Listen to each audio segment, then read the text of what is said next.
vocês e que certamente Deus fala conosco.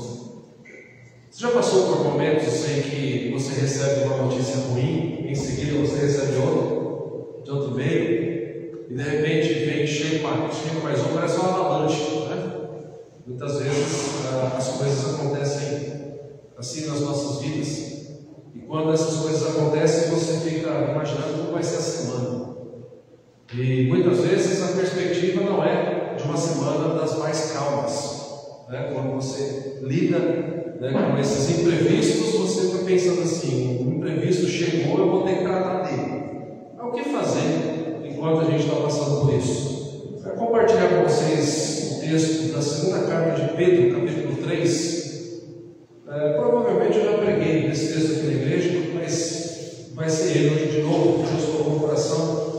2 de Pedro, capítulo 3, trecho final da carta, versos 14 até o verso 18, para a gente refletir juntos aqui, pensando sobre a nossa vida, sobre tudo que nós estamos falando aqui, tratando essa noite. Eu não sei você, quando eu olho para a liturgia, quando eu escuto as orações, quando nós cantamos as músicas e pensamos nas letras, nós conseguimos pensar naquilo que Deus espera. Ele espera que nós queiramos intimidade com Ele. Você consegue perceber isso? Através das canções: perto eu quero estar, Senhor. Tirou parei, não me importam as circunstâncias. Bendize a minha alma, Senhor. O Senhor não nos trata segundo apenas as nossas iniquidades. Ele é longânimo, assaz benigno.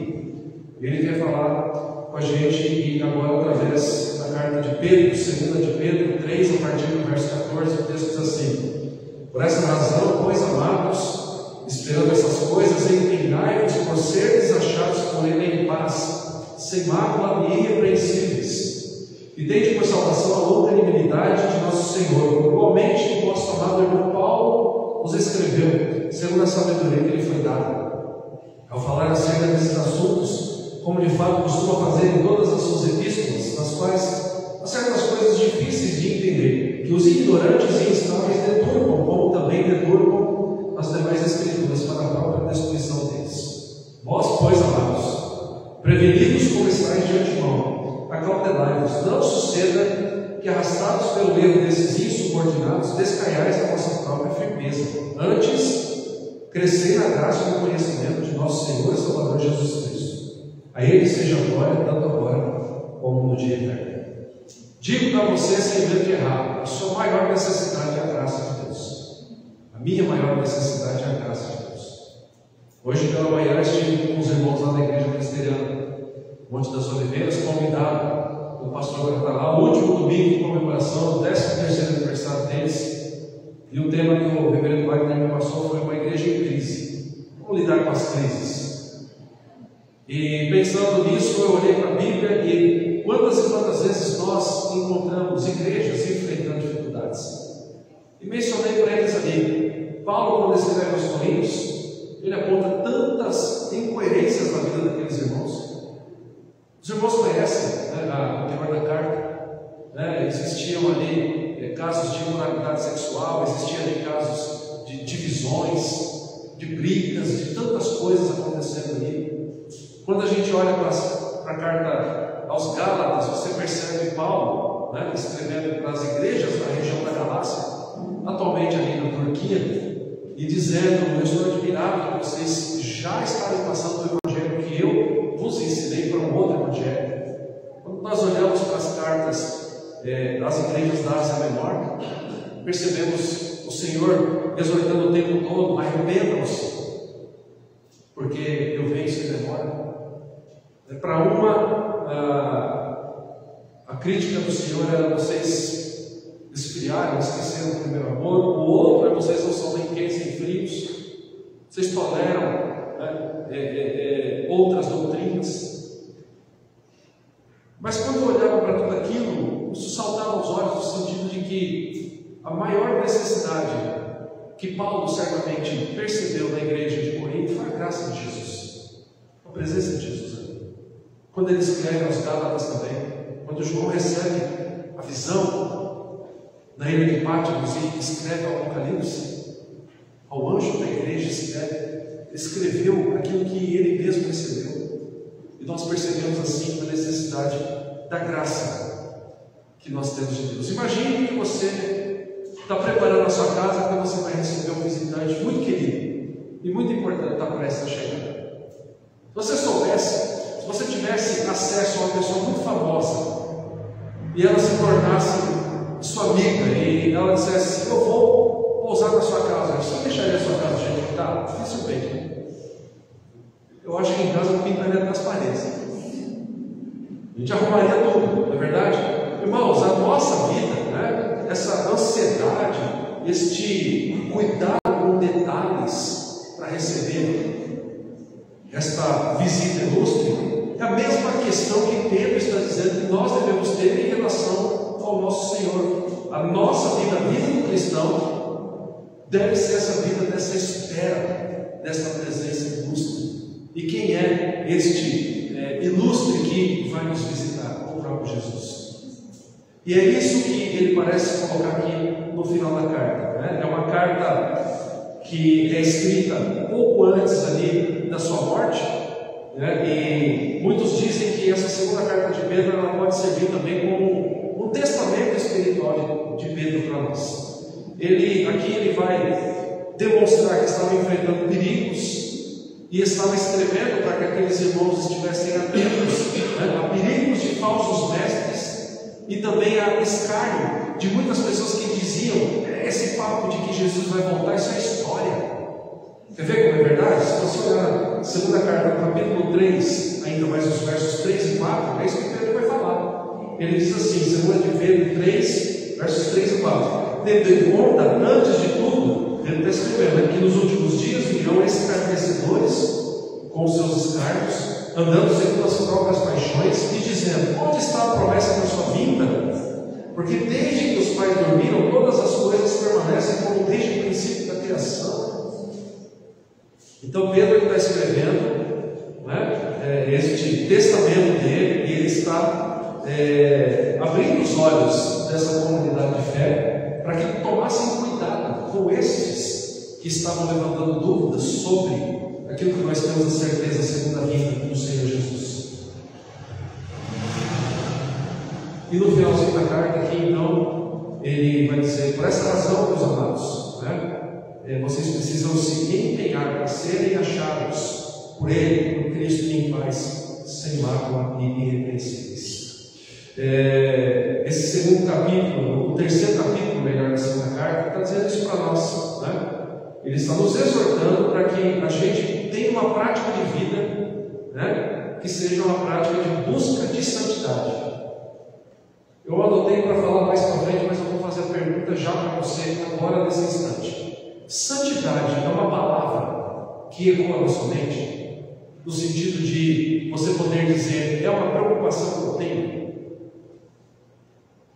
Discipulado é uma palavra que você tem como uma preocupação. Crescimento na graça e no conhecimento de Jesus é uma necessidade para você. Por que eu estou fazendo essa pergunta? Porque isso Pedro está colocando aqui no final da carta. Talvez o seu último escrito. E nós precisamos atentar para isso. Temos falado muitas vezes aqui que andamos um tanto de distraídos.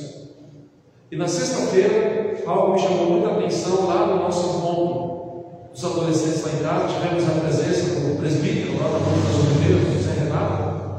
Esteve lá como presbítero, também como psicólogo, falando, né, sobre a necessidade dos meninos buscarem a Deus, dos adolescentes buscarem a Deus.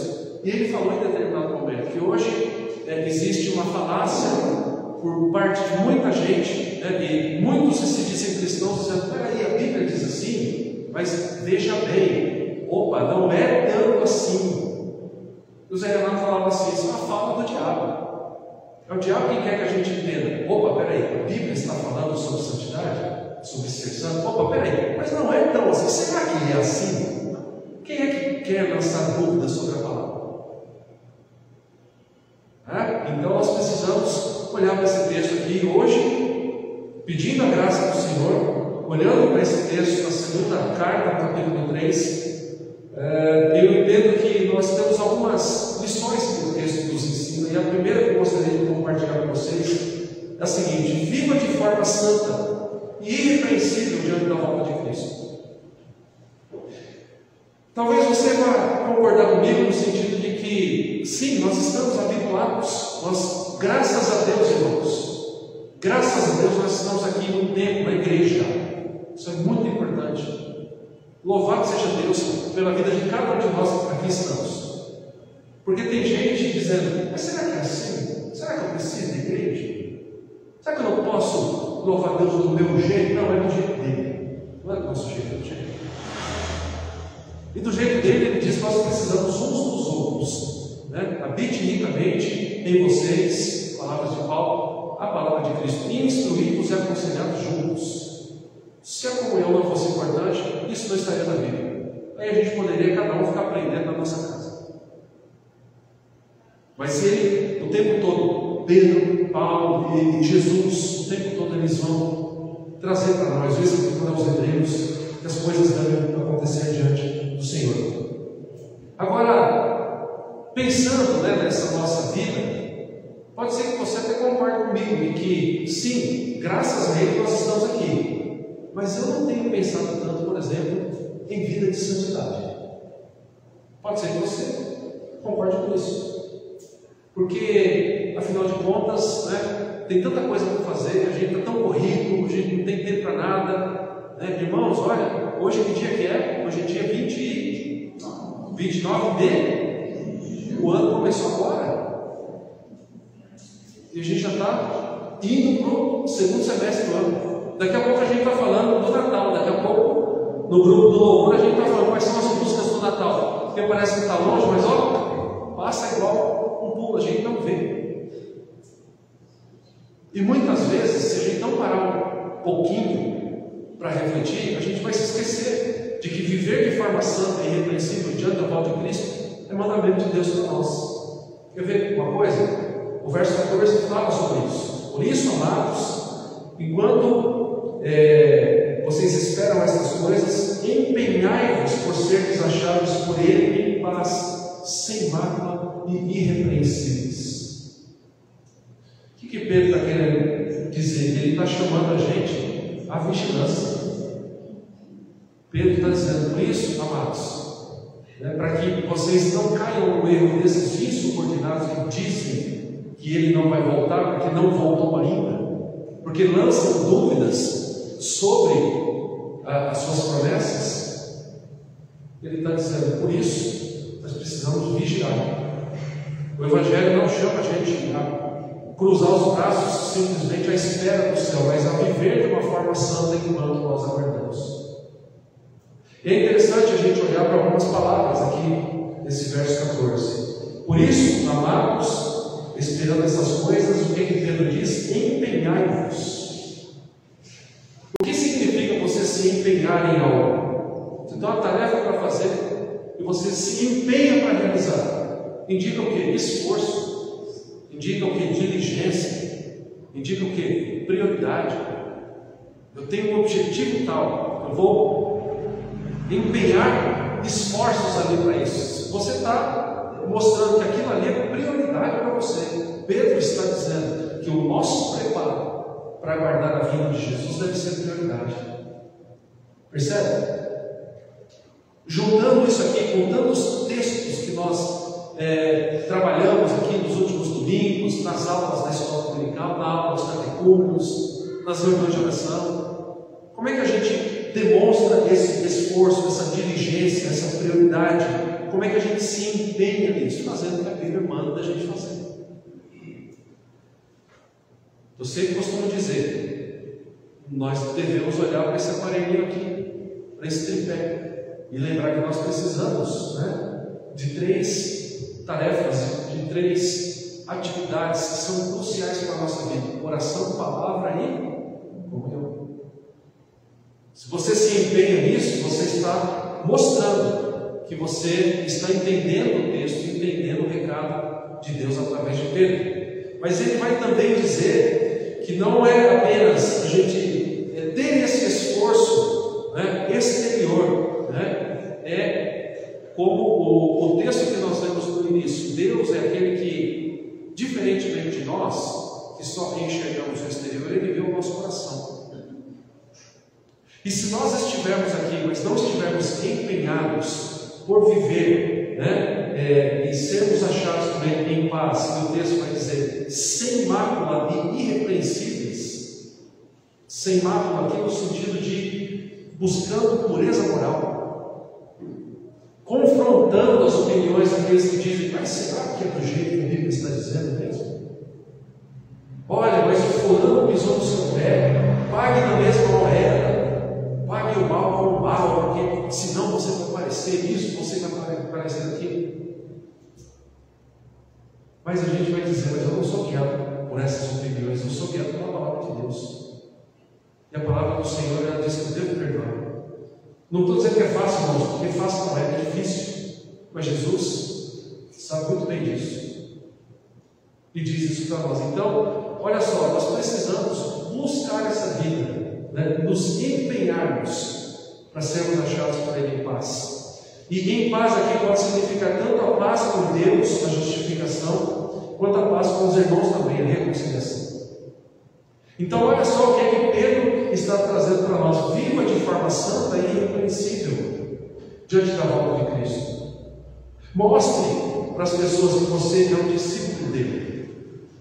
Mostre com a sua vida, com as suas atitudes. E enquanto nós estamos aqui, abra o coração diante do Senhor. Por isso que eu gosto muito do momento da oração de confissão de pecados público, do culto, porque é uma oportunidade para você, juntamente com os seus irmãos, confessar os pecados, confessar a iniquidade do coração, confessar que nós ainda caímos, que pecamos, mas estamos arrependidos e queremos uma vida diferente. Se a gente se apoiar um no outro para isso, a gente vai conseguir vencer. Você vai ter um irmão que vai pôr a mão no seu ombro e vai falar, opa, peraí, você está meio equivocado nisso que você está falando aí. Sabe por que eu digo que isso é importante, irmãos? Porque, via de regra, quem abre mão de um desses 3 tripés, deveria ouvir aquele versículo de Paulo que diz, aquele que pensa estar em pé, veja que não cai. Quanta gente tem caído? E tem caído porque não tem buscado viver de forma santa, de forma sensata e irrepreensível diante de Deus. Porque começa a relativizar as coisas. Espera aí, não é bem assim. E aí a pessoa fica desanimada. Calvino, falando sobre esse versículo, ele dizia aqui, Pedro nos ensina que a fé genuína se manifesta em vidas santas e disciplinadas, preparadas para o retorno do Salvador.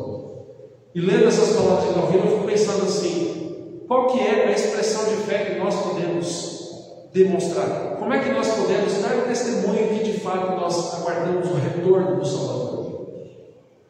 Através de uma vida de obediência, através de uma vida que demonstre às pessoas que nós somos guiados pela expectativa do retorno do Senhor Jesus.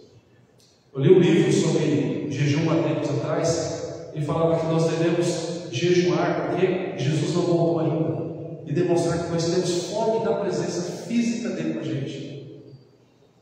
Para por um instante e pense, qual foi a última vez que você orou porque você disse assim, eu estou com saudade, e nós temos saudades dele que nós ainda não vimos, mas veremos, mas eu estou com saudade, eu preciso dele aqui, eu quero a presença dele aqui comigo. Nós precisamos disso.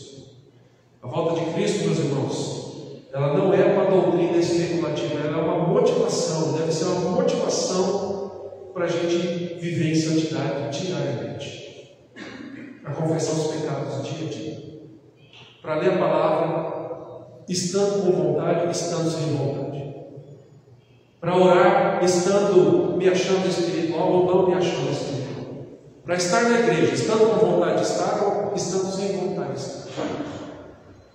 Porque eu tenho certeza, comece a dar ouvidos para a sua vontade. E sabe o que vai acontecer? Eu não vou hoje não, porque hoje tem jogo de futebol. Eu não vou hoje não, porque está frio. Eu não vou hoje não, por conta disso, por conta daquilo. Daqui a pouco faz 6 meses que você não faz nada. E sua vida não vai estar melhor. Porque a palavra do Senhor diz que a alegria dele é a nossa força. de que a comunhão com Ele e com o seu povo é de fato alegria para todos nós. Mas, em primeiro lugar, a gente precisa viver então de forma santa e irrepreensível diante da volta do Senhor. Esse texto nos dá uma segunda lição, no verso 15. E essa lição, ela nos diz: considere a longanimidade de Deus como uma oportunidade de salvação. Olha o que o texto diz no verso 15: e tende por salvação a longanimidade do nosso Senhor, como igualmente o nosso amado irmão Paulo nos escreveu segundo a sabedoria que lhe foi dada. Enquanto muitos, o apóstolo Pedro vai dizer que zombavam por conta da demora da vinda de Cristo, Pedro estava dizendo aqui, quando ele escreve: tende por salvação a longanimidade de Jesus, ele está mostrando que Deus é misericordioso e ele está dando uma oportunidade para que mais pessoas se arrependam.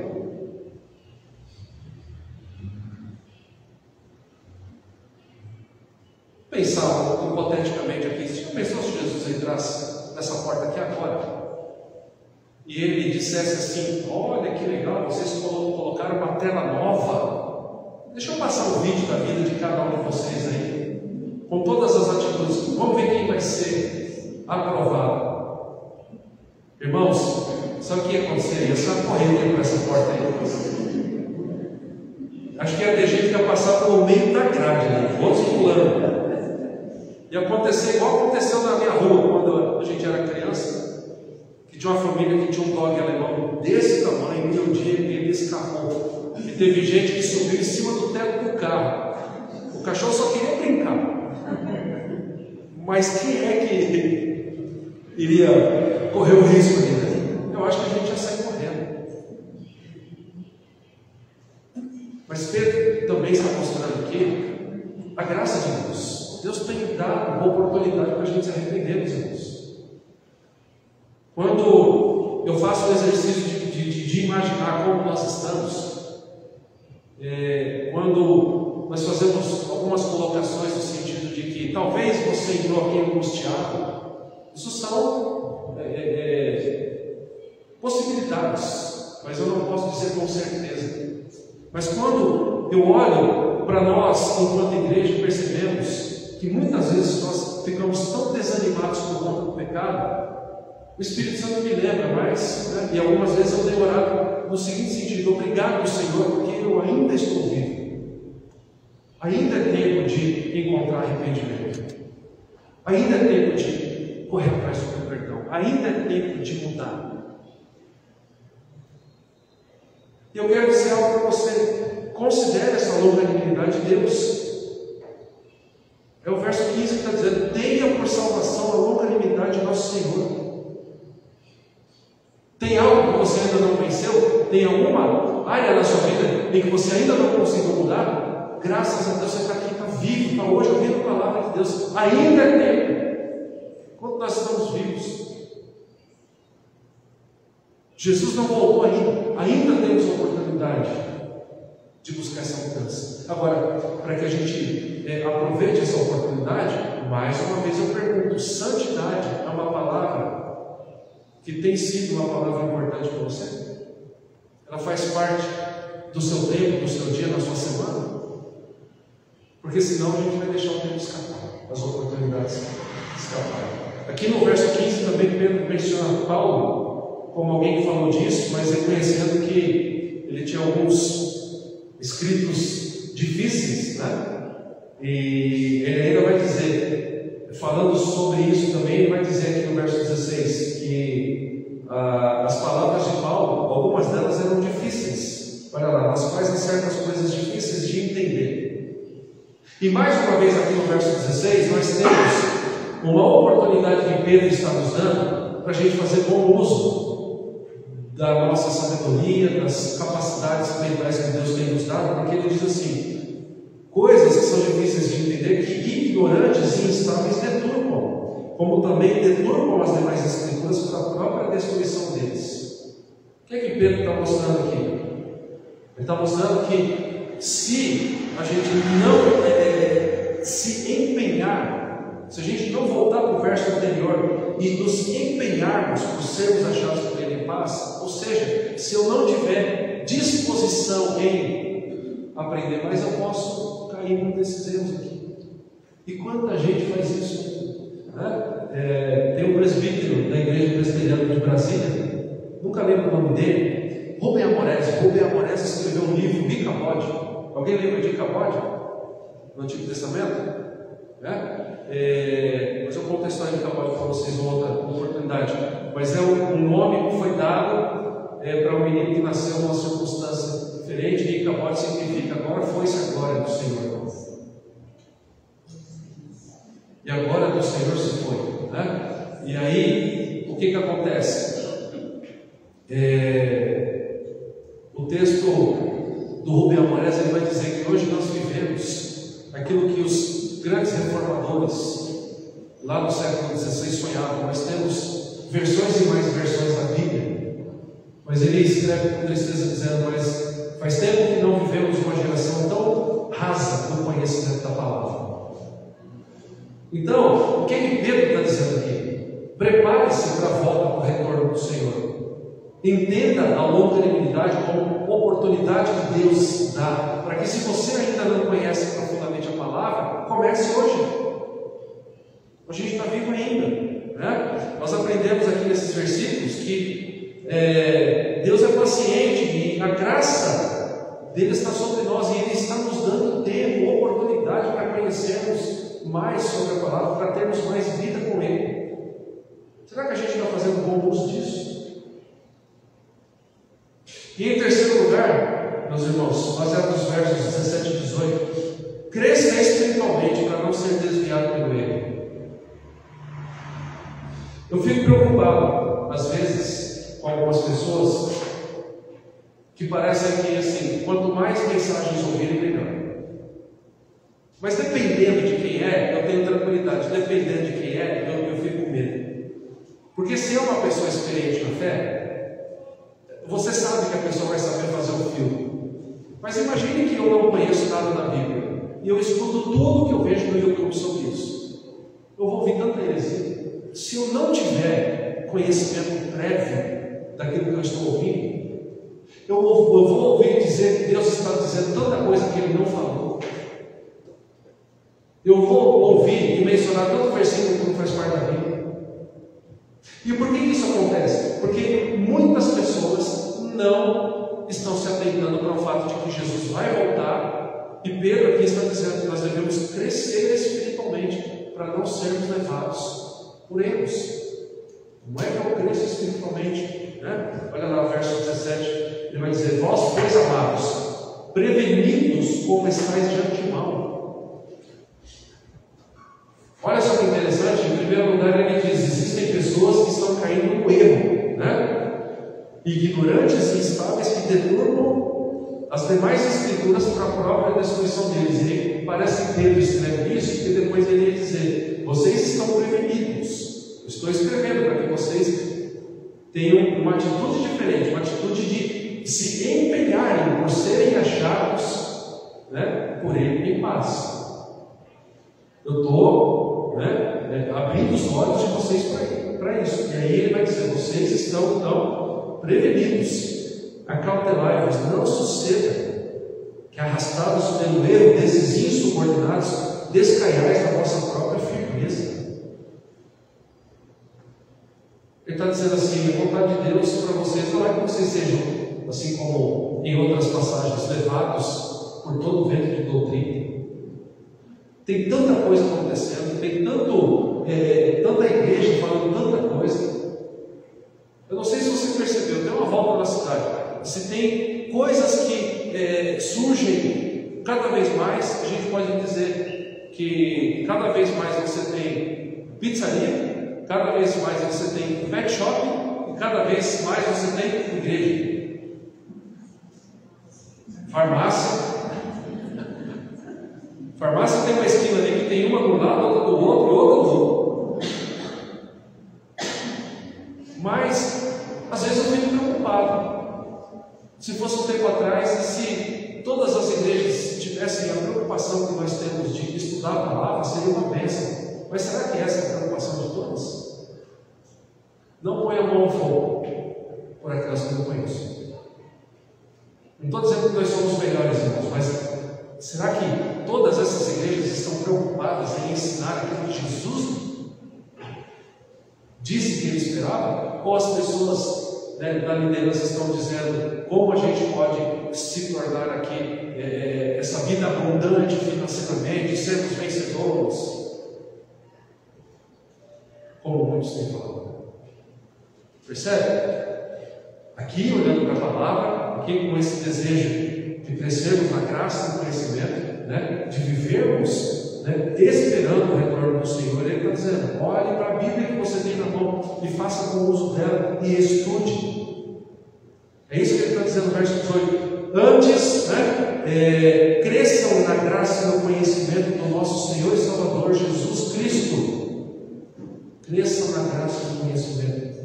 Quem é Jesus Cristo?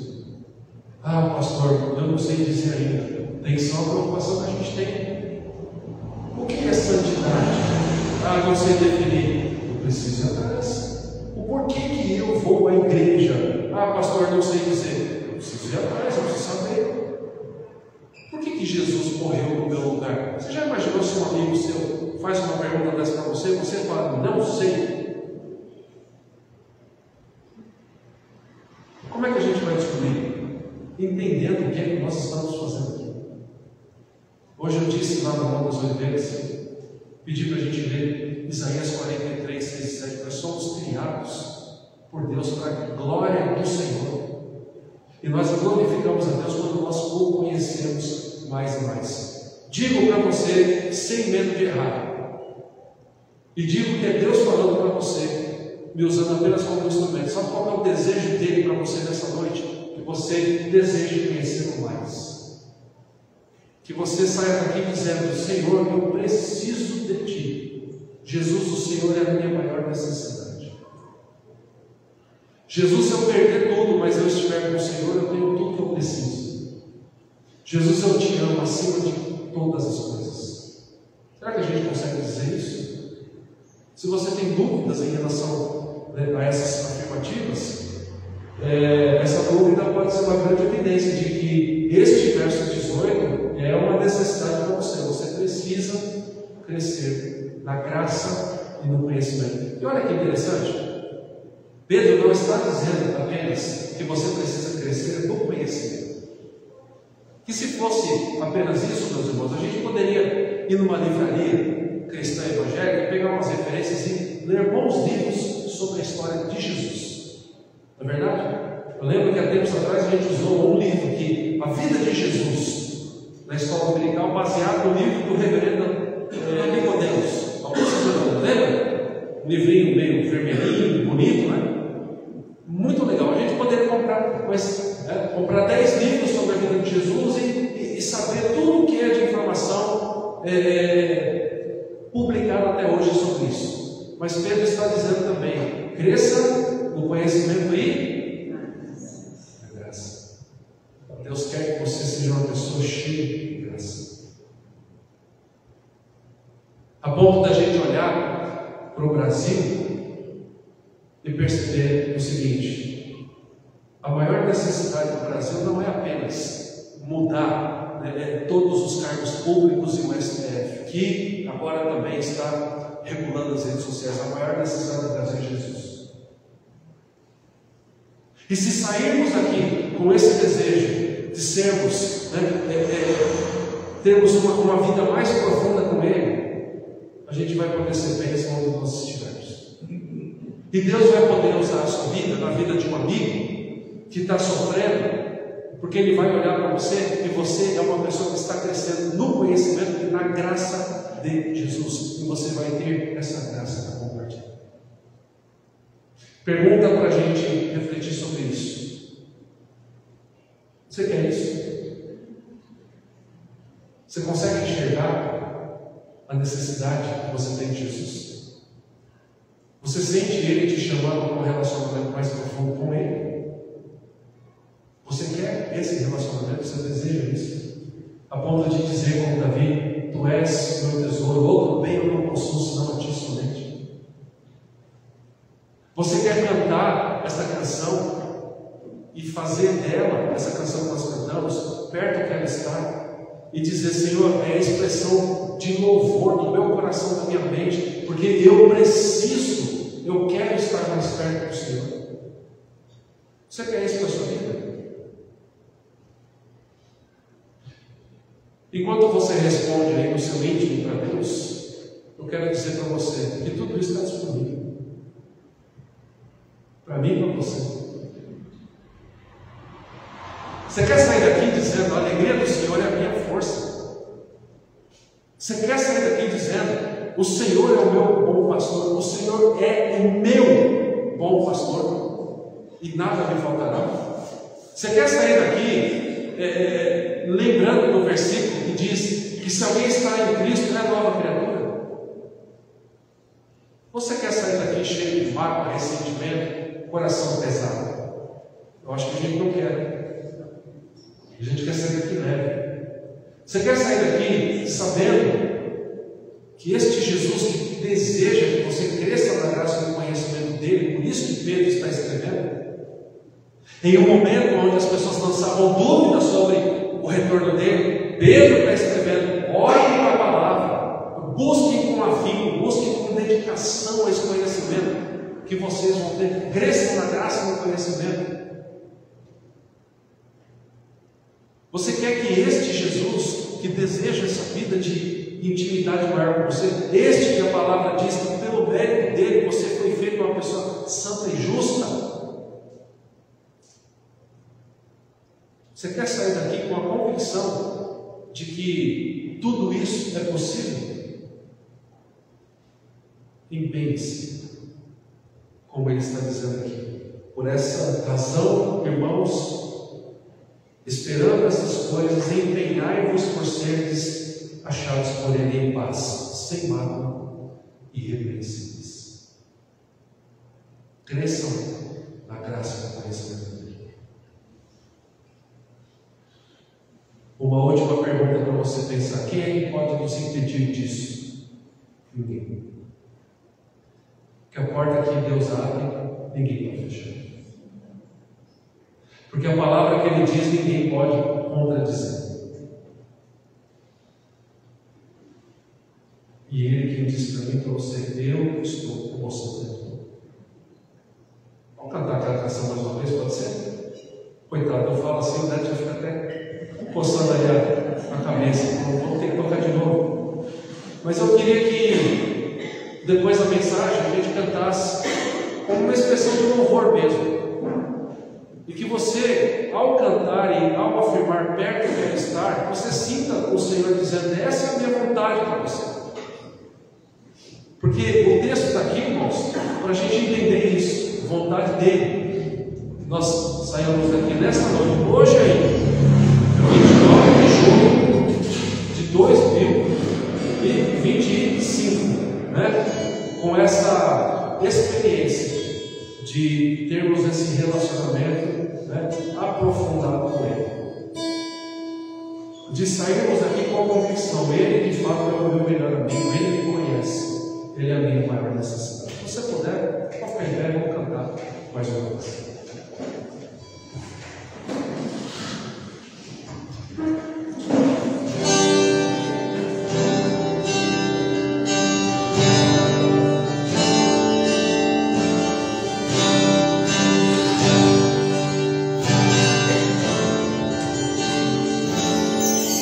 Senhor, meu Pai, nós te louvamos porque, apesar da nossa pequenez, apesar do pecado que ainda é uma constante nas nossas vidas, nos desagrada, nos desanima, por vezes nos faz querer desistir, apesar de tudo isso, ó Deus, das dificuldades, das crises, o Senhor tem se mostrado um Deus bondoso, um Pai atencioso, presente na vida dos seus filhos, misericordioso, longânimo e assaz benigno, como a tua palavra nos mostra. E temos sentido isso, Deus. Estamos vivos hoje, ainda com oportunidade de pedir mais uma vez o perdão pelos nossos pecados, mais uma vez pedir, ó Deus. Tantas e tantas vezes já caímos, mas rogamos ainda pela tua graça, pelo teu perdão. Rogamos ainda, Deus, que o Senhor faça com que o nosso coração se volte para ti, ó Deus. e que possamos desejar mais e mais a Tua presença. Nos ajuda. E abençoa os irmãos também, ó Deus, que por quedas e por muitas vezes ouvirem, ó Deus, e entrarem em erros de pessoas que deturpam a Tua palavra, estão afastados do Senhor, afastados da comunhão da igreja. Outros desanimados pela própria atitude, desanimados com a própria vida. Mas o Senhor é aquele que continua governando. O Senhor não perdeu a sua força, majestade. O Senhor não deixou de ser Deus, não perdeu a sua autoridade, Deus. O Senhor continua reinando, continua sendo esse Deus santo, santo, santo, Deus de graça, que se apresenta na Tua palavra como Deus de justiça, de graça, de misericórdia, um Deus que diz: eu sou amor, um Deus de amor. E todos nós saímos daqui nesta noite sentindo esta presença do Senhor, do nosso Deus de amor, que saiamos confortados, reconfortados por saber que o Senhor nos dá essa oportunidade de buscarmos crescer na graça e no conhecimento do Senhor. Ajuda-nos, continua com cada um de nós nessa noite, durante essa semana. Que o Senhor, a Deus, nos incomode com o Espírito Santo do Senhor para lembrarmos do texto, para lermos essa passagem mais uma vez em casa e com humildade diante de Ti buscarmos nos empenhar, a Deus, como a Tua palavra está dizendo, em sermos achados pelo Senhor em paz, sem mácula e irrepreensíveis. Ajuda-nos, ó Pai, a entender que este é o desejo do Senhor para as nossas vidas e a perceber que crescer na graça e no conhecimento é possível para nós, porque o Senhor está conosco. O Senhor é o nosso bom pastor. Nos dá uma semana na Tua presença, uma noite de paz diante de Ti, e continua derramando de graça e misericórdia sobre todos. Oramos, agradecidos em nome do Senhor Jesus.